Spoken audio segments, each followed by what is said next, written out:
আজ বানাচ্ছি শোল মাছের আলুর ঝোল। তার জন্য আমি নিয়ে নিয়েছি একটা জ্যান্ত শোল মাছ।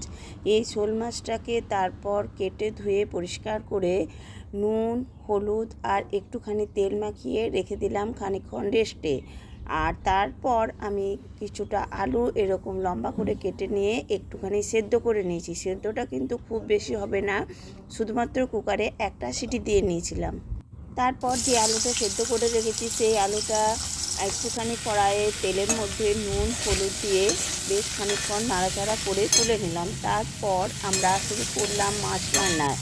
মাছগুলো যেটা ম্যারিনেট করা ছিল সেই মাছগুলো আস্তে আস্তে সব মাছগুলো ভেজে নিলাম। মাছগুলো ভাজা হয়ে যাবার পর ওই তেলের মধ্যে দিয়ে দিলাম গোটা জিরে, শুকনো লঙ্কা আর তেজপাতা।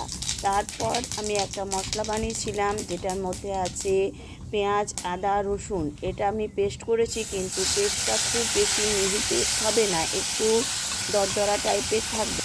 ওই পেঁয়াজ রসুনের পেস্টটা বেশ খানিকক্ষণ নাড়াচাড়া হয়ে গেলে দিয়ে দেবো টমেটো কুচি। টমেটোটা বেশ খানিকক্ষণ নাড়াচাড়া করে আমি দিয়ে দিলাম নুন। টমেটোটাকে একটুখানি কষিয়ে নিতে হবে যাতে টমেটোটা তাড়াতাড়ি নরম হয়ে যায়, তাই আমি নুন দিয়ে দিলাম। তারপর আমি একটা মশলা তৈরি করে রেখেছিলাম জলের মধ্যে, তার মধ্যে আছে জিরে গুঁড়ো, ধনে গুঁড়ো, লঙ্কার গুঁড়ো আর হলুদ গুঁড়ো। সেটাও দিয়ে দিলাম ওই একসাথে মশলা কষানোর সঙ্গে।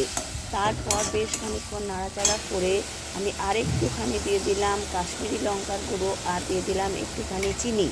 তারপর বেশ খানিকক্ষণ আমি আরও কষিয়ে নিলাম। তেল যখন দেখলাম উপরে উঠে এসেছে, মানে আমাদের মশলাটা পুরো রেডি হয়ে গেছে, দিয়ে দিলাম ভেজে রাখা আলুগুলো। ভেজে রাখা আলুগুলো দেওয়ার পর বেশ খানিকক্ষণ নেড়ে চেড়ে আমি গরম জল দিয়ে ফুটতে দিয়ে দিলাম। যখন দেখলাম এবারে বেশ হয়ে এসছে, ঝোলটা গাঢ় হয়ে গেছে, তখন আমি ভেজে রাখা মাছগুলো দিয়ে দিলাম। তারপর দিয়ে দিলাম গরম মশলার গুঁড়ো।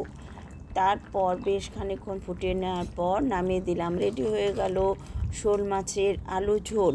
তোমরা সকলে আমার পাশে আছো আমি জানি, তাও তোমাদের রান্নাগুলো কেমন লাগছে একটুখানি জানাও। যারা নতুন আছো তারা চ্যানেলটিকে সাবস্ক্রাইব করে পাশে থাকো।